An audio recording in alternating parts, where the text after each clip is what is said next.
Cae la actividad económica, se pelean entre los diputados de La Libertad Avanza y Milei parece que está muy peleado con Villarruel. Quédate que te hago un resumen de esta tremenda semana. Bueno, tenemos un montón de cosas para hablar, con lo cual vamos a ir un poco sobre cada una sin profundizar demasiado. Primero que nada, salieron datos de actividad económica. El país cayó 0,3% en junio de 2024, mientras que venía del crecimiento del 1,3% en mayo. No voy a detenerme tan específicamente en este punto porque ya hemos hablado sobre esto en un video aparte donde lo toco específicamente, pero básicamente lo que sucede es que el campo está creciendo muchísimo y el resto de los sectores de la economía no. Están o creciendo muy poquito o no creciendo o cayendo fuerte. Lo interesante es que bueno, cada vez más sectores dejan de caer para empezar a crecer por lo menos un poco y los que están cayendo muy fuerte cada vez caen más lento. Con lo cual, si bien no hay una recuperación generalizada, tenemos que hay un par de sectores que se están recuperando y hay indicios de que tal vez a partir de 2025 ya empecemos a ver una recuperación bien generalizada de todos los sectores económicos. Mientras que hoy es simplemente bueno, el campo creciendo muy rápido, los sectores que caían poco empiezan a crecer y el resto o caen un poquito o caen muy fuerte pero a un ritmo cada vez menor. Además también se aprobó una nueva ley sobre las jubilaciones. Básicamente se aprobó un aumento del 8,1% a las jubilaciones, además de una nueva fórmula para calcular las jubilaciones que es súper generosa, donde las jubilaciones aumentarían por inflación y en el caso de que los salarios crezcan más que la inflación, crecerían además también en parte por salarios. ¿Cuál es el tema con esto y qué es lo malo? Bueno, que básicamente esto es carísimo, es muy difícil de financiar, con lo cual el gobierno, el oficialismo, no está a favor de esta ley. Esta ley la votaron tanto el kirchnerismo como los radicales como el PRO, todos juntos, y La Libertad Avanza fue el único espacio político que votó en contra. El presidente anunció que va a vetar la ley, o sea que va a dejarla sin efecto y va a volver al Congreso. Y si se vuelve a aprobar la ley otra vez, esta vez ya el gobierno no tiene posibilidad de vetarla y entra en vigencia. También hice un video hablando específicamente sobre este tema, así que puedes ir a verlo, pero en resumidas cuentas la oposición argumenta que las jubilaciones perdieron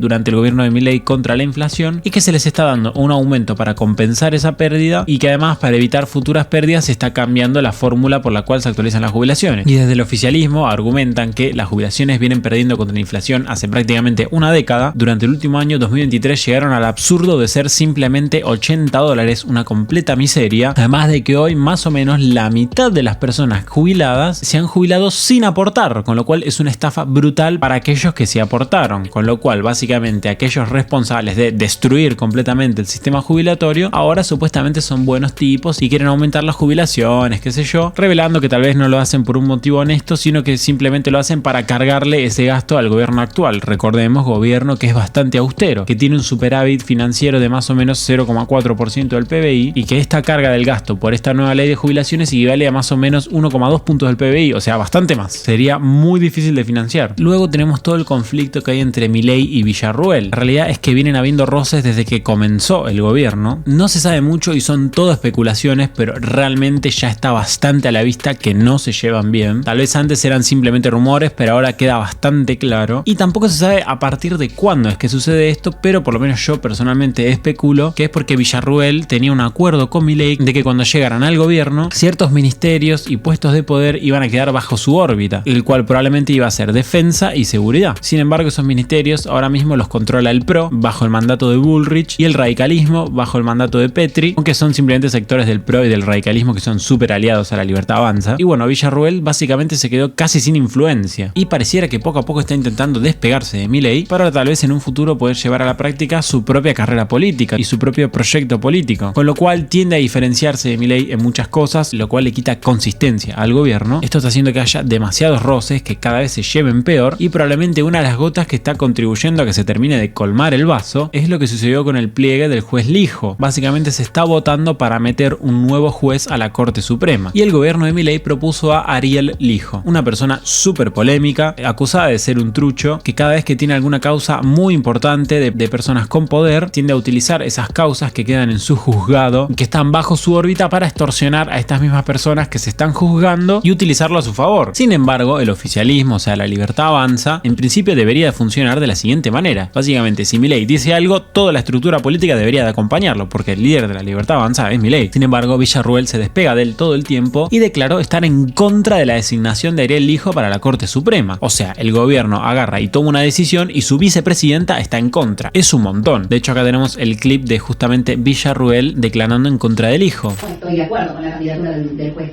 Lijo. Prácticas creo que está reemplazando la banca de una mujer, las mujeres brillantes dentro del ámbito del derecho, con lo cual me hubiera gustado que la candidata para esa esa banca fue una mujer. Es un juez que no contaría, tomándolo dentro de la brevedad de la conversación que estamos manteniendo, no contaría con los pergaminos necesarios para ser juez de la Corte Suprema de Justicia de la Nación. Volviendo un poco a lo del hijo, lo cual detona otro de los problemas que hubo en la semana. Básicamente Ariel Hijo en su juzgado tiene una causa que involucra a Macri en un hecho de corrupción que obviamente le podría perjudicar muchísimo y que la tiene encajonada, o sea, no está tratando esa causa justamente para poder extorsionarla a Macri, porque en el caso de que, no sé, suponete Ariel Hijo, por simplificarlo muchísimo, le pidiese algo y Macri no lo haga, entonces Ariel Hijo podría darle continuidad a esa causa y que Macri termine siendo perjudicado en una causa por corrupción. Entonces a Macri básicamente no le gustó nada que el gobierno de Milei proponga a Ariel Hijo para la Corte Suprema. Con lo cual, recordemos Macri, que maneja al PRO, hace unos días Milei sacó un decreto que básicamente le otorgaba 100.000 millones de pesos en forma de gastos reservados a la CIDE, que es básicamente la Secretaría de Inteligencia del gobierno argentino. Lo que sucede con estos gastos es que es confidencial en qué se gastan y no son auditados como se auditan normalmente, gozan de más confidencialidad. ¿Cuál es el problema? Bueno, que la gente de la oposición salió a decir que esta plata se utiliza para financiar tuiteros en las redes sociales, cosa que estoy seguro, pero segurísimo de que no sucede, y que es poco transparente y qué sé yo, gastos que todos los gobiernos han hecho y que se cree que muchísimos gobiernos lo han utilizado para espiar. Se terminó acusando al gobierno actual de que haría lo mismo, con lo cual tanto el kirchnerismo como el radicalismo como el PRO sesionaron esta semana para derogar este DNU en el cual Milei asigna estos fondos reservados. ¿Qué pasa? Que esto generó muchísima polémica porque básicamente tenés al PRO, que es el partido de Macri, a sus diputados y sus senadores votando en contra del gobierno de Milei, y se supone que Macri y Milei son aliados, con lo cual está habiendo muchísimo quilombo en ese sentido. De hecho, también la ley que hablamos antes, la ley de las jubilaciones, que el gobierno la vetó y que no quiere que entre en vigencia, también la votó el PRO. Entonces no solamente el gobierno de Milei está teniendo conflictos entre el propio Milei y Villarruel, sino que también está teniendo conflictos con su principal aliado, que es el PRO. Y además, incluso para sumar más polémica y para sumar más conflictos, está habiendo muchísimos problemas con los diputados de la Libertad Avanza. Básicamente hay un montón de diputados de la Libertad Avanza que se la pasan haciendo pelotudeces todo el tiempo, y la coronación, como la boludez del año, se la llevan los diputados que hace unos meses visitaron a un montón de represores condenados por delitos de lesa humanidad. Sí, fueron y los visitaron en la cárcel y se sacaron una foto con ellos, algo completamente estúpido y que no tiene ningún tipo de sentido. Bueno, fueron muy criticados por eso, tanto por la gente de la Libertad Avanza como obviamente por la oposición. La cantidad de declaraciones cruzadas entre propios diputados de la Libertad Avanza están siendo crecientes, cada vez son más y cada vez de mayor gravedad y mayor agresividad, hasta llegar al punto cúlmine, al momento de tensión máxima en el que la diputada Arrieta, que recordemos es la misma persona que una vez asistió a una sesión del Congreso con un patito en la cabeza, se descontroló totalmente en una discusión con los diputados de la Libertad Avanza y fue grabada. Acá tenemos el clip. No.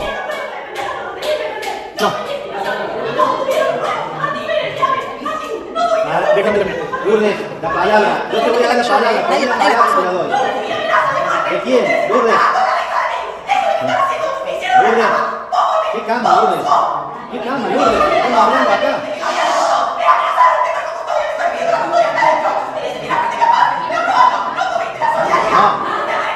Bueno, básicamente se le zafó la cabeza. No voy a detener tanto en qué está diciendo ella, porque el conflicto es muy largo y de hecho si quieren saber sobre este tema podrían decírmelo en los comentarios y puedo hacer un video específicamente sobre el conflicto de los diputados de la Libertad Avanza. Pero resulta que esto terminó en ella haciendo una denuncia por violencia de género a los propios diputados de la Libertad Avanza, denuncia que fue desestimada por el fiscal Mola, que ha dicho literalmente que la diputada tiene consideraciones carentes de verosimilitud, de un infantilismo que hiere la inteligencia de incluso el más desprevenido. Básicamente la trató de pelotuda. Con lo cual, en la Libertad Avanza, por lo menos en la parte legislativa, está todo podrido. Por último, por lo menos para ir con un par de memes, tenemos esto que en realidad es de la semana pasada, pero bueno, en el que Willy Rex nos cuenta literalmente cómo Sergio Massa lo quiso utilizar políticamente. Mira, creo que fuimos a León, puede ser, un sitio en el que está como lleno de barquitos. Vale, esta parte ya es hiper difícil. Que está como lleno de barquitos, hicimos una especie de barbacoa. No sé si se llama León, pero me suena. Con muchos ríos. Y me acuerdo que vino como el presidente de ahí a engañar a alguien para su campaña política. No recuerdo quién fue. Me suena Massa. ¿Massa puede ser? Y creo que vino allí, se quería hacer fotos con todos, le dijimos que no. Tigre, león. Bueno, no estaba tan desencaminado, sabía que era un animal grande que te podía matar. Además, el Gordo Dan, probablemente el tuitero más importante de Argentina, ganó un Martín Fierro digital. Bueno, gracias a todos, gracias Aptra. Gracias, quiero agradecer en primer lugar a mis amigos que me acompañan desde hace años en la red social más tóxica y la peor cloaca de Argentina. Quiero dar también las gracias fundamentalmente al doctor Alberto Ángel Fernández por destruir el kirchnerismo. Un agradecimiento muy grande para Fopea, para los cucas en general, que sin ellos esto no hubiese sido posible. El chabón de Te lo resumo así nomás le respondió con esta declaración un poco rara. ¿Y dónde está el Gordo Dan? ¿Dónde está el Gordo Dan? Gordo Dan, vamos a volver. vamos a volver a arreglar el quilombo que armaron ustedes. Los senadores intentaron volver a subirse los sueldos, que pasarían de alrededor de 7 millones de pesos brutos a 9 millones de pesos brutos, y la verdad que no es que sesionaron para aumentarse el sueldo, sino que aquella vez que se lo aumentaron en el pasado, establecieron por un tema de paritarias en el cual no me voy a detener ahora, los aumentos futuros, y bueno, esta vez tocaba uno de esos aumentos, que de todos modos al final lo retrotrajeron y se congelaron el sueldo en alrededor de 8,7 millones de pesos brutos hasta fin de año. ¿Sigue siendo un montón? Sí. De hecho cobran más de un 50% que el presidente de la nación, pero bueno. Salieron nuevos videos de Fabiola Yáñez golpeada por Alberto Fernández, y por último les dejo esta joyita. Que después de él va bien a La Libertad Avanza, no viene ninguno de los nombres que están dando vueltas, sino que piensan Agustín Laje. Me joda. No me lo plantearon como una joda de lo más mínimo. Laje 2027. No, 2027 no. ¿Fue su elección? Sí. Así que bueno, si les gustó este resumen semanal recontra cargado, recuerden darle like al video. Si quieren más videos como este, tienen que suscribirse y activar la campanita. Decime qué opinás vos sobre todos los quilombos que están habiendo en La Libertad Avanza. Decime vos si estás a favor del aumento de los jubilados o estás en contra. Ponémelo en los comentarios. Si querés incluso más videos y no te alcanza con todos los que tenemos en el canal de Ecodeductiva, puedes seguirme en mis redes personales. Te lo dejo todo en la descripción. Y como siempre, por último, te mando saludos.